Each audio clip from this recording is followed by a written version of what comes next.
wala haina mashaka. Tunafahamu usimamizi wako wa maendeleo katika taifa letu, tunafahamu weledi wako na tunafahamu uwezo wako mkubwa wa kuunganisha sisi viongozi wa serikali na wananchi kwa ujumla wake. Mheshimiwa Dr. Mwigulu, hongera sana, na Mwenyezi Mungu aendelee kukupa kibali mbele ya macho yake ili uendelee kumsaidia kazi Mheshimiwa Rais, pamoja na hii kazi kubwa ya kuhakikisha Watanzania tunakuwa kitu kimoja, tunaongea lugha moja na tunafanya maendeleo yenye tija kwetu sote. Mheshimiwa Waziri Mkuu, leo umefanya ziara kwa mara ya kwanza hapa mkoa wa Dar es Salaam, kama ambavyo mkuu wa wilaya ya Ubungo amesema. Ni faraja kubwa sana, na pengine nitumie nafasi hii fupi sana kukueleza mambo machache yaliyokuwepo hapa nyuma.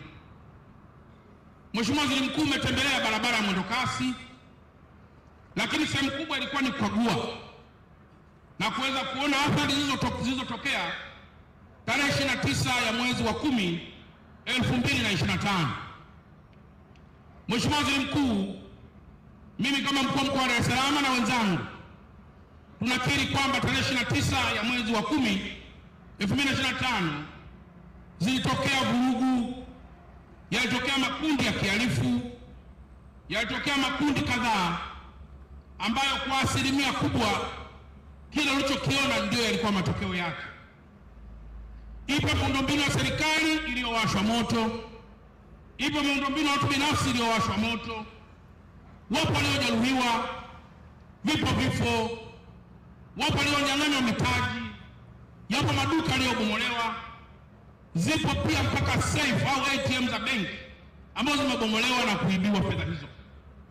Mheshimiwa Waziri Mkuu, tumesikiliza hotuba ya Mheshimiwa Rais katika Bunge akizindua shughuli za Bunge. Mimi kama mkuu wa mkoa wa Dar es Salaam na wenzangu tumefuatilia kwa sehemu kubwa, na tunakuahidi mbele yako leo kwamba yale maelekezo yote aliyoyatoa tutafanyia kazi. Tutaendelea kuunganisha wana Dar es Salaam na tutaendelea kuhubiri dhana ya amani ambayo itakapovurugika kama ambavyo tuliona kidogo inakuwa ni janga na inakuwa ni jambo kubwa mno. Lakini pia Mheshimiwa Waziri Mkuu, tumesikiliza hotuba yako ukiwa unatoa neno shukrani kwa waheshimiwa wabunge. Umeonyesha kwa dhati kabisa kwamba viongozi wa serikali na watumishi wa serikali ambao watakuwa wanatembea na petroli kuongeza chuki kati ya Watanzania na serikali yao, wewe utadili nao moja kwa moja. Mheshimiwa Waziri Mkuu, ni kweli kwamba wananchi yapo mambo ambayo wanachukia, na mambo ambayo wanachukia Mheshimiwa Waziri Mkuu, wengine huwa wanaweza kuyaongea na wengine huwa hawawezi kuyaongea.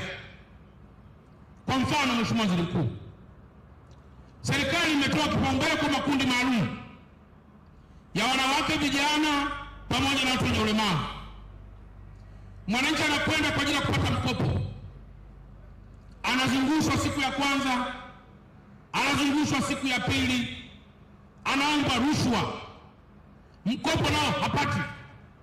Huyu mwananchi kwa ujumla lazima ataichukia serikali. Na maelekezo haya Mheshimiwa Waziri Mkuu yapo kwetu wenyewe kama viongozi wa serikali, kwamba sisi lazima tusimame kidete kuhakikisha Mtanzania huyu na mwana Dar es Salaam haichukii serikali kwa kukutana kiongozi mwenye hofu ya Mungu na ambaye pia atashughulikia matatizo ya Tanzania na Dar es Salaam hawa pasipo rushwa wala bila majigambo.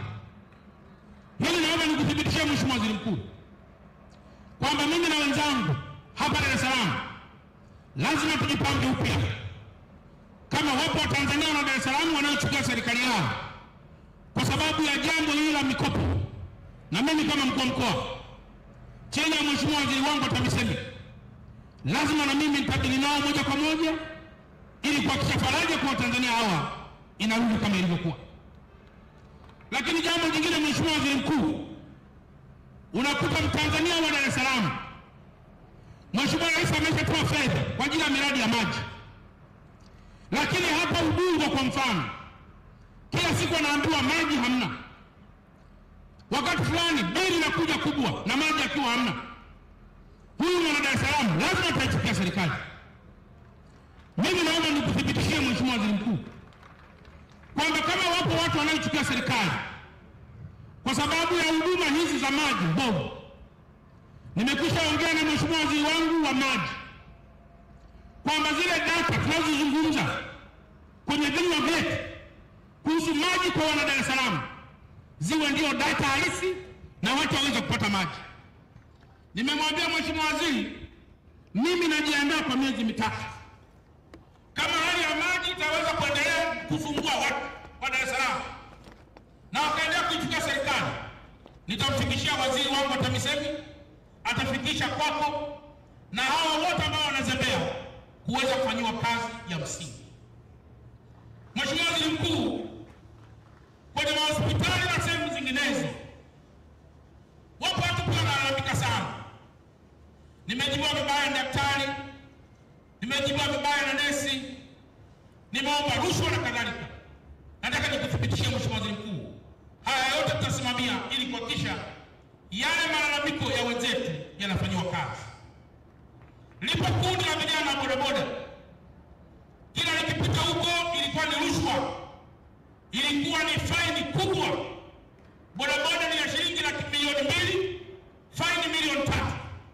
Mheshimiwa Waziri Mkuu, mambo madogo madogo kama haya yanaweza pia kutuunganisha kati ya serikali na watu tunaowaongoza. Naomba pia nikuthibitishie kwamba mambo haya yote yatafanywa kazi katika mkoa wetu wa Dar es Salaam.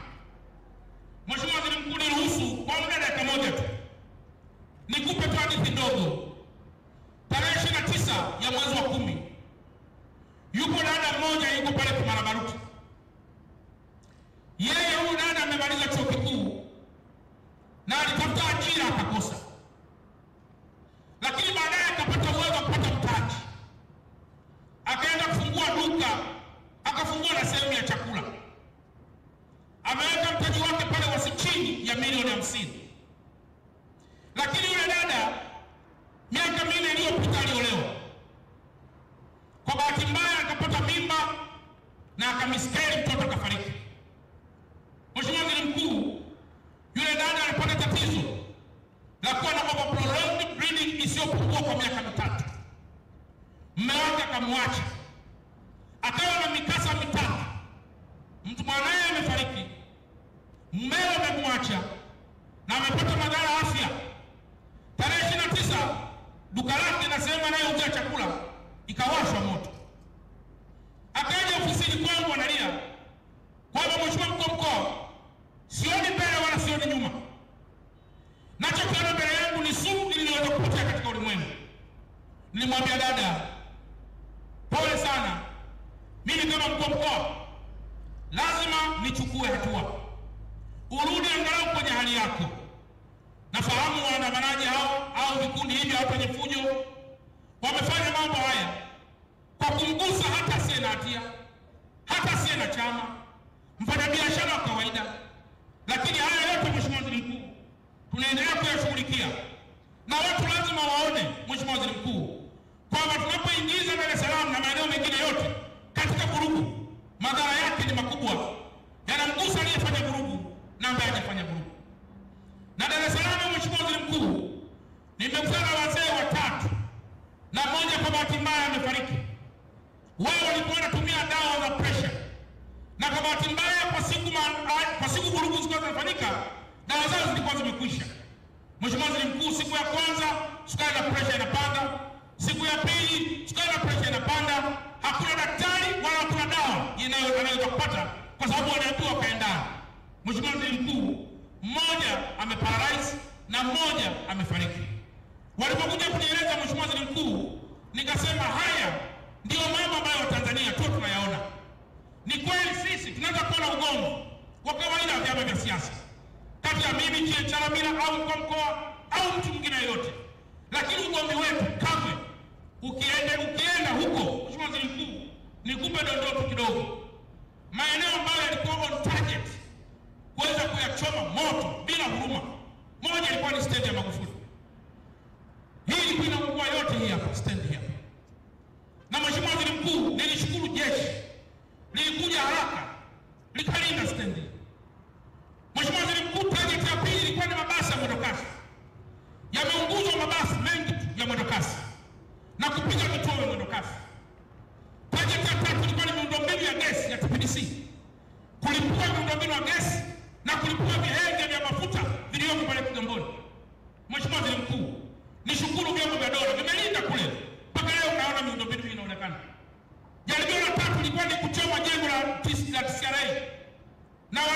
walichoma kibanda cha Mlinzi. Jeshi likaja mbele kwa ajili ya kulinda amani hiyo. Mheshimiwa Waziri Mkuu, jambo jingine ilikuwa ni kuchoma miundombinu ya TANESCO. Ilikuwa kulipua hii gesi, kulipua hapa Ubungo pamoja na kulipua kule Kinyerezi. Mheshimiwa Waziri Mkuu, leo hii miundombinu inayoonekana hapa ni kwa sababu vyombo vimefanya kazi. Kama tungesikiliza maneno na kurudi nyuma, very likely Dar es Salaam ingekuwa giza yote. Hospitali ingekuwa hamna, umeme hamna, miundombinu ya maji hamna, na kila kitu hamna. Kwa hiyo mimi nachoweza kusema hapa kwako Mheshimiwa Waziri Mkuu, kila mama aliyoko hapa na kila baba aliyoko hapa akamweleze mwanae madhara haya tunayofanya, madhara haya tunayoongea. Tugombane tunapoweza kugombana, lakini kamwe tusiendelee kuichoma nchi yetu wenyewe. Tukilipua nchi hii, lazima na sisi tutakufa. Itakuwa ni kufanya fujo kama vile kukata mti tukiwa kwenye tawi la mti hiyo. Mwisho wa siku maendeleo ya taifa letu yatarudi nyuma na adui atapenya katikati ili sisi tuweze kufaidi katika maendeleo yetu. Mungu wa mbinguni atupe kibali. Tuendelee kusema na makundi mbalimbali ili kila mmoja awe balozi wa amani hii. Kila mmoja awe balozi wa maendeleo yanayofanyika katika taifa letu. Na mwisho, kila mmoja asikilize mawaidha ya viongozi wetu. Nilimsikiliza pia kiongozi wa dini ya Kiislamu. Alisema tupo tayari kukata vichwa. Mimi naomba nionye pia hapa, tusifike huko ndugu zangu viongozi wa dini.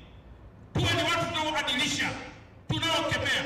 Kama tusiweke petroli katika haya ambayo yanatokea na madhara yake akaja kwa makubwa. Jamhuri ya Muungano wa Tanzania. Baada ya kusema haya, Mheshimiwa Waziri Mkuu, nimwombe Mheshimiwa Waziri wa TAMISEMI aje azungumze hapa na kukaribisha wewe Mheshimiwa Waziri Mkuu uweze kutupa maelekezo. Asanteni sana kwa